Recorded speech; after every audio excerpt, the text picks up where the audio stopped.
Welcome to Ending the Stigma, a path to recovery, a mental health and addiction recovery podcast show.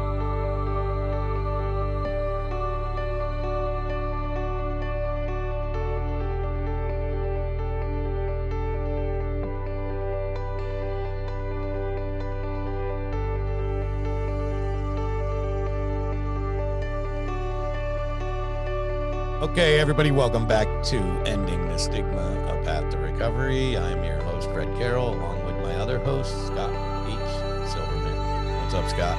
Hey, Fred, how are you? We're going to try one of those 30-second segments today?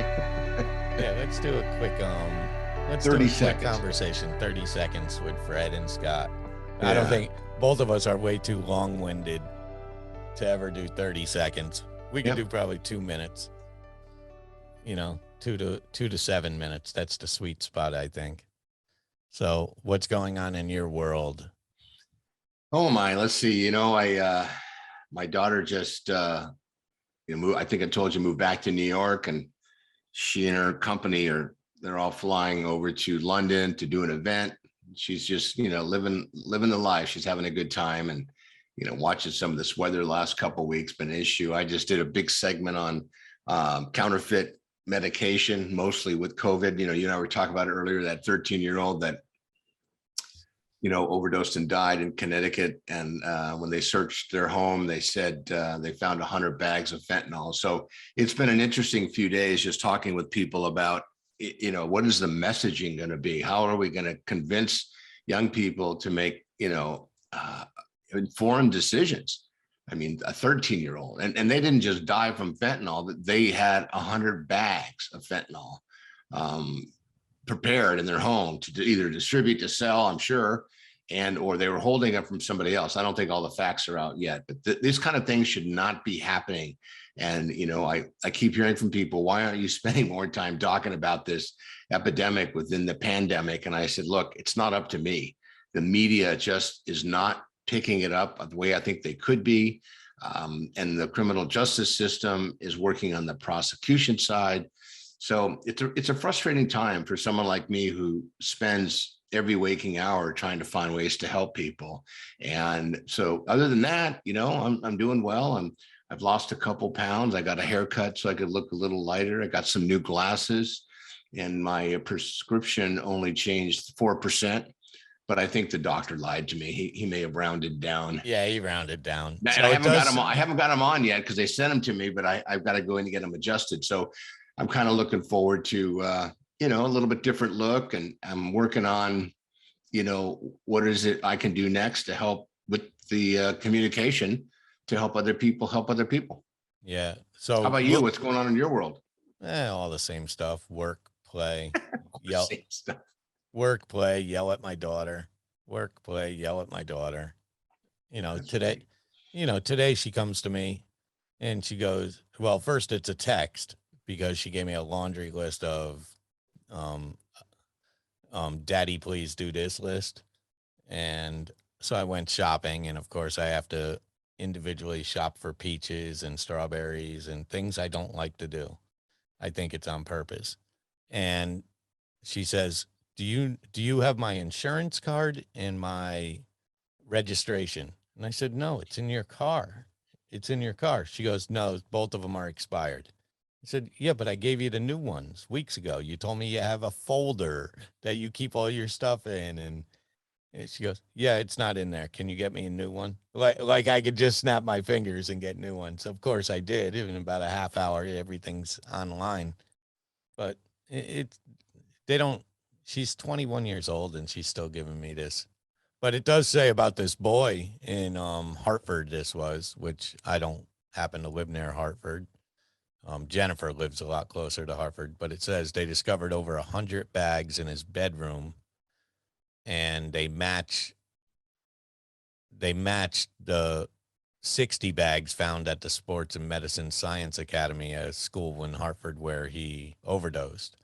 And I mean, it was 60% purity, and it had the same identifying stamp, which means it's just being mass produced, and they're putting it in. I mean, they're marketing it.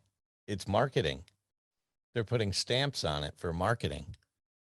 And Well, people, and what's fascinating is what makes this drug so attractive to people in many ways is the level of its potency. I call it poison, and the effects it has on people, which is fascinating because on top of what I just shared, the overdose rate, is so high for people using fentanyl, meaning it's not one of those things where one in, 1,000, it's more frequent than ever before. And the higher the dose, the more potent or poisonous the dose is. And the person who is, making this stamp and trying to build a name for themselves to create a territory, their consumers dying. So I can't get my arms around it because the consumer is dying, is getting killed from their product.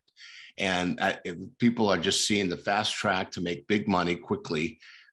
But, and when they turn around, 2 months down the road, 2 or 3 or 4 of their closest friends have overdosed and died, it'll make sense to them, assuming they survive. So it's like a killer drug that is a poison that is out of control, and almost anybody can get a hold of it if they want to.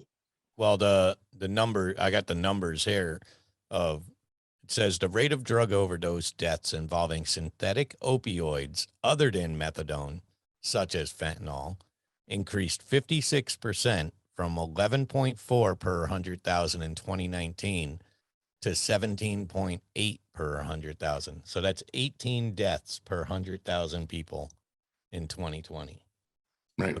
And that's from the U.S. Center of Disease Control and Prevention.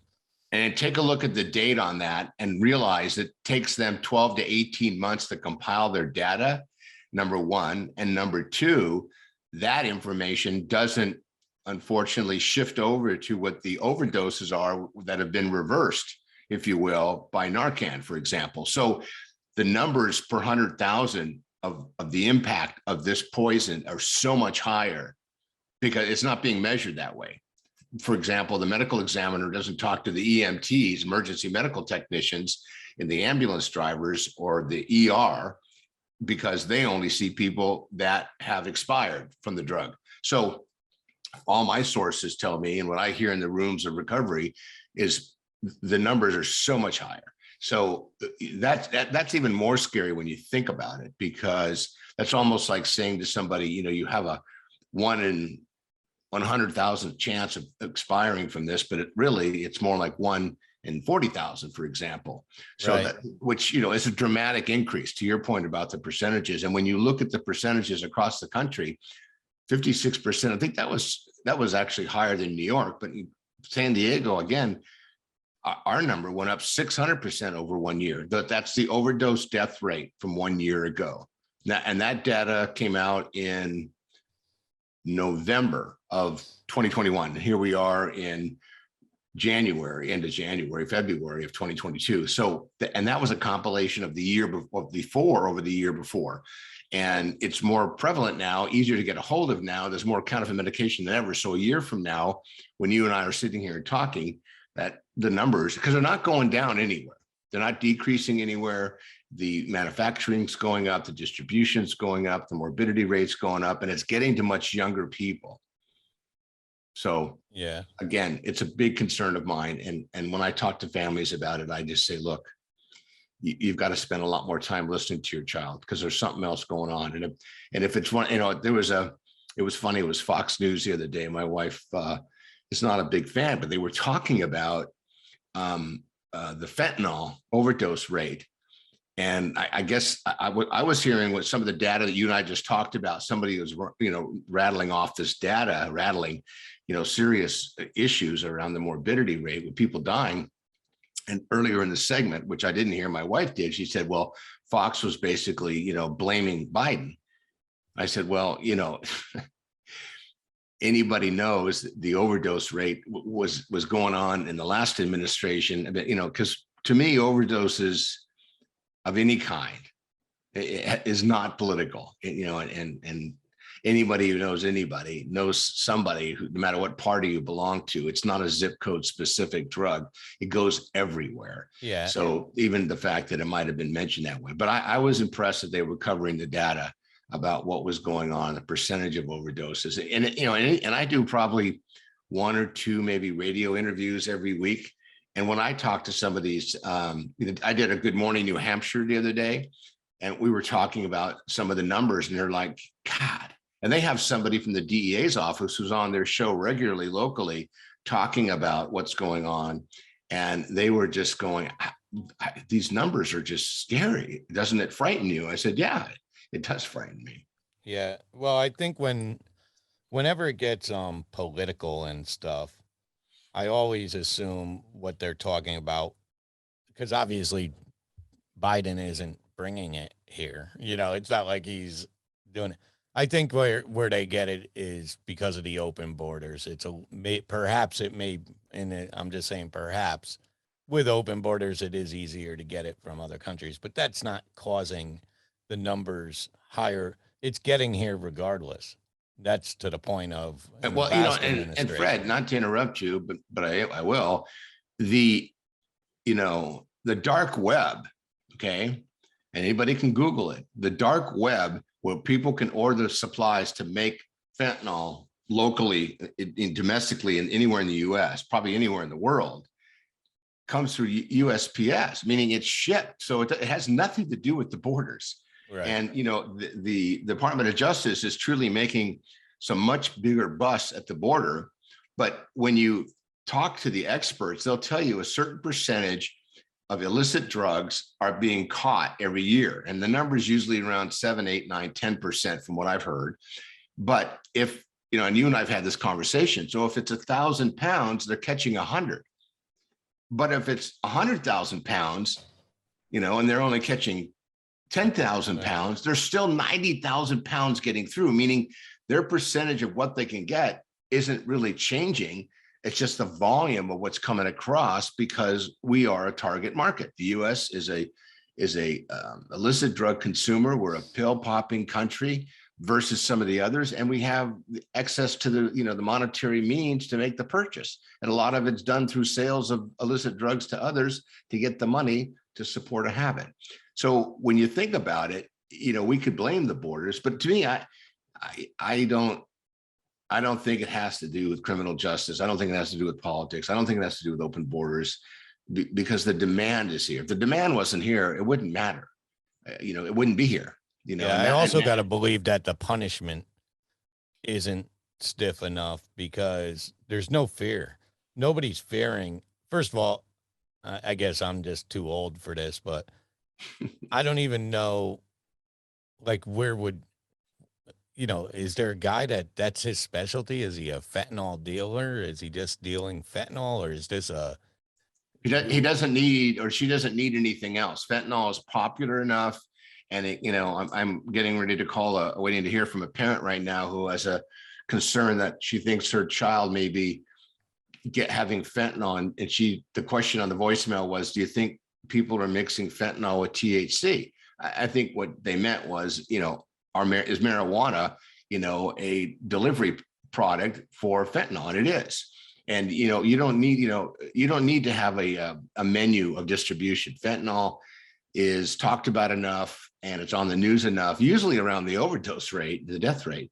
So it's very well known and sought after, simply because it's being talked about as a very strong drug. So, and that's part of the attraction. I mean, as a guy in recovery, I mean, that's what I wanted. I wanted the strongest, most potent stuff I could get. And sometimes paying the most money was a way to get it. Sometimes it was talking to the person who had access to the top of the food chain before they were, you know, cutting it with other materials. And you'd seek that out if you were looking to get high or higher. Yeah. But we're, the addict, if you will, is a small percentage of the people that are overdosing, because most active addicts have a pretty good, you know, venting system, if you will, filter, and they don't want to overdose. So they're, you know, I think I've shared the story about the guy in San Diego, the homeless guy doing methamphetamine, who has fentanyl test strips that he tests his methamphetamine to make sure there's no fentanyl in it, because he likes getting high, meaning he wants to stay with it. That's a lifestyle choice he says he's made, but doesn't want to get a hold of a product that's going to potentially maim or kill him. So, but that's not the average person. The average person is at a party and someone says, hey, let's take Xanax tonight. And in that Xanax is fentanyl. That's the counterfeit medication piece that I've been, interviewed about and talking a lot about recently, because that's what we're hearing about in the news now. Because when the parents find out about their child expiring, they're talking about a kid that's, in high school, doing well in sports, has friends, has never been involved as far as anyone's concerned, Boy Scout, Girl Scout, and they're doing all the things that normal kids would be doing, but they went to a party and somebody brought some counterfeit medication. They got some of it, wanted to experiment, and they died. And that's the scary part, because that is totally preventable. So Xanax is one of the bigger things that they're mixing this with. Yeah, if for some reason Xanax, because it was in everybody's medicine cabinet. It was a commonly, still is, not as much, but a commonly prescribed medication for adults. So the kids were taking the Xanax pills, from mom and dad's or aunt, uncle, or grandma's medicine cabinet, and they were just taking some powder out, putting some powder in. And Xanax is well known. I mean, vitamin C wouldn't be very attractive to anybody. So Xanax is a big one. And, obviously cocaine, crack, marijuana, heroin is going into, fentanyl is going into all of those vessels for entering into the body where they're smoking. Well, definitely, Xanax definitely is it was in 2018 alone, it was prescribed 21 million times. Right. And it's recognized as the most common psychiatric medication in the United States. Right. There you go. So that's why Xanax, just because it was so common sitting, and, that's why this, Safe Home Coalition I'm involved with, is to help educate people to get rid of unsafe and unused medication, because those are pills that might've been sitting there for years that nobody used, but it's a flag waiver. People know Xanax, kind of like they know vitamin E or vitamin D or Frosted Flakes or Tricks Are for kids. It's just one of those institutional drugs that have been administered, just scripted and just dispersed and administered for such a long time. And then once that brand started to get a bad reputation, you can actually go online, and Amazon sells them, little capsules, blank ones, and you can put whatever you want in them. You can mix aspirin with fentanyl. You can just put a little tiny bit of fentanyl in a capsule and mix it with anywhere from powdered sugar to talcum powder, whatever you want. Yeah, I don't know, man. It's so one thing about doing a show about stuff like this is it's very difficult to come out with answers. All I come out with is more information on the bad side of it. The balance is so far off right now because there's so much bad you could talk about. We could spend every hour, we'd spend 5 minutes talking about the positives of a new law or something, but 55 minutes is spent about the illegal side of it and the issues with it. And I don't see it balancing off. I mean, we have been at this a year now on this show, talking to different people about different parts of mental health and addiction.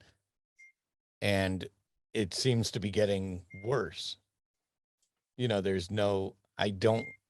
can't even wrap my head around it any longer. I can't figure out what's a step, even a one positive step. And I can't even think of, because every time you make a step to the left, you got to go two to the right to avoid a new thing that happened. And the positive thing, just so from my perspective, Fred, is the fact that we're talking about it. You're asking the questions. I'm sharing what I know. We're discussing it, and we're going to put this out, on different social media platforms so people can hear it, and maybe not necessarily go, oh, those guys are right. I have to make a shift in my whole lifestyle thinking around, taking something I'm unfamiliar with. If somebody just says, God, that makes sense. Who would ever go to a bar, okay, and somebody puts 4 bottles in front of you and they said, one of these contains poison? Why would you risk any of those 4 bottles? Take something else, or have a beer, or get something that's already sealed from the factory. Why would you risk taking a sip of something that somebody has just told you up front, this, a missip here, if you will, could kill you, are you still going to risk it? Yeah. But no one's asking that question. I mean, Well, that's these why us kids, talking about helps. I and think. unfortunately, we like to say, blame the kids, you know, because that's what makes it into the news is the kids dying of overdoses and stuff. But I don't think this is a kid problem as much as I think 50-year-olds and 60-year-olds are just as hooked on these drugs, and maybe even more so, not from an entertainment standpoint. Maybe when you're a kid, you're doing it for entertainment purposes, um, versus health issues. But I think they're just as addicted. They just, because they're adults, we give them a different type of pass of it's a life choice. They've made that decision and Well, stuff. you know that a study just came out and said that the largest killer of adults, I think it's 18 to 45 right now, is fentanyl, is opioid overdosing, not cars, heart, cancer, lung disease, whatever, or suicide. It is fentanyl. And so the information is showing, and it's being gathered, that this is the number one killer right now, even over COVID, from that age group. So, but if you do the average age of 18 to 45-year-olds and put that together, you've got a relatively young person who's overdosing simply because, in my opinion, they're at a party and there's either peer pressure or they've made a choice, or it's time to take a pill that night, they think, to keep moving or to go to sleep. And the pill that they're taking was manufactured by somebody who doesn't really care Right. about what happens to the end user. Yeah, it's very Well, this is really an upbeat program, though, yeah, Fred. it's very saddening to just actually it's more saddening that I don't have an answer, that I can't talking about it's one thing. Nobody does, because, and with COVID, what's happened is it's accelerated in such a way. Mental health providers don't know, addiction specialists don't know. There's no real answer globally why this is taking place. I mean, well, how do you put your arms around the fact that kids are taking medication by accident that are killing them? And in a world today that the information that they have access to is so real and so timely and so topical. Yeah. It's a tough one. It's just, and then what happens is when something like this, like the fentanyl issues, it becomes so crazed, we forget about all the other ones. You know, we don't have as much time to spend, but the everything's rising, the alcoholism, marijuana use, gambling, sports gambling is now becoming a huge issue again because it's legal and easy to do. Yeah. And quite honestly, it could be something that I deal with on from time to time. I've always been involved in some kind of gambling side of things. Luckily, sports gambling, I've always controlled it, I guess, it is for entertainment more, whether it's based around football, and that's pretty much the only sport I deal with.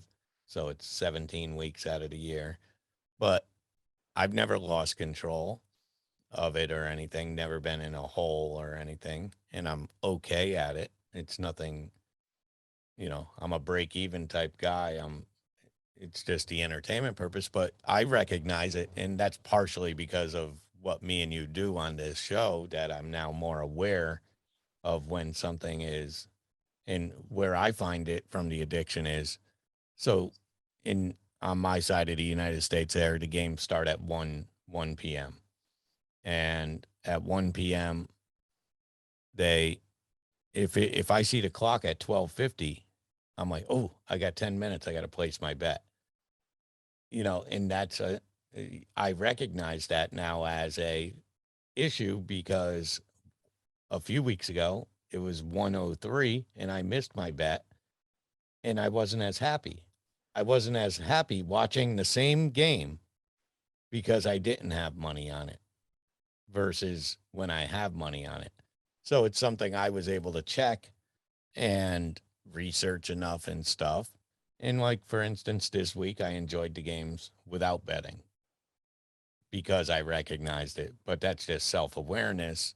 Yeah. I don't think it was an addiction per se, but I saw the signs that it can be, where I was making it a priority. It became part of the game, was also betting on it.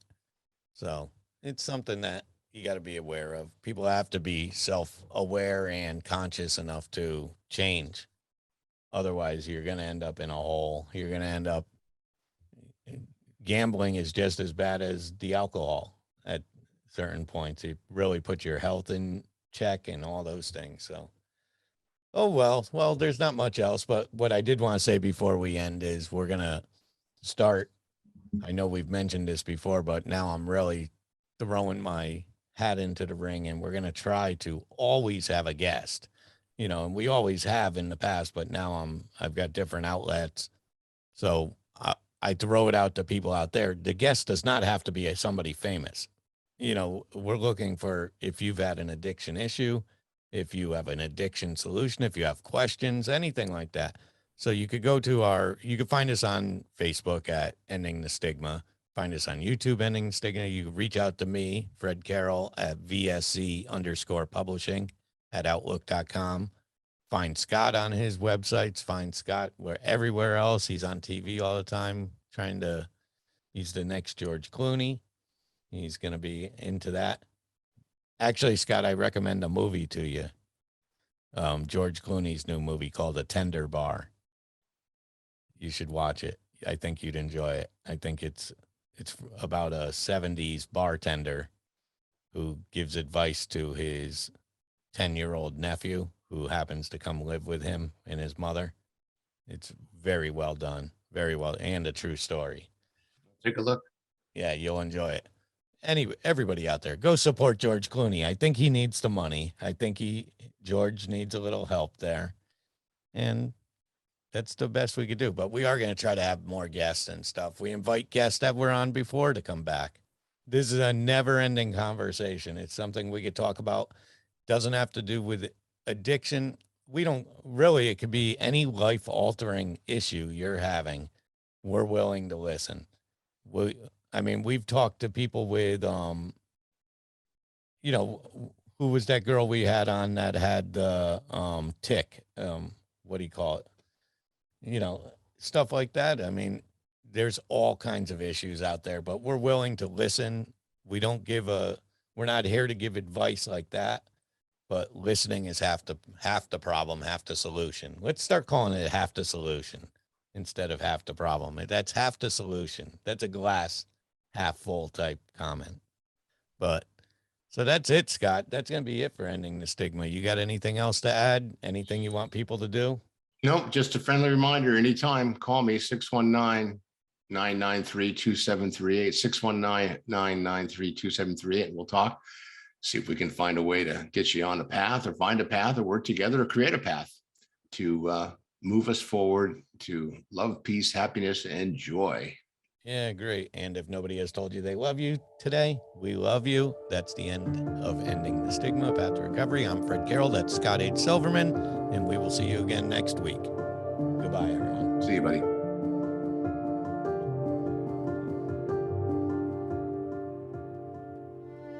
Ending the Stigma, A Path to Recovery is produced by Venom Studioz. Copyright 2022 by Venom Podcast Studios.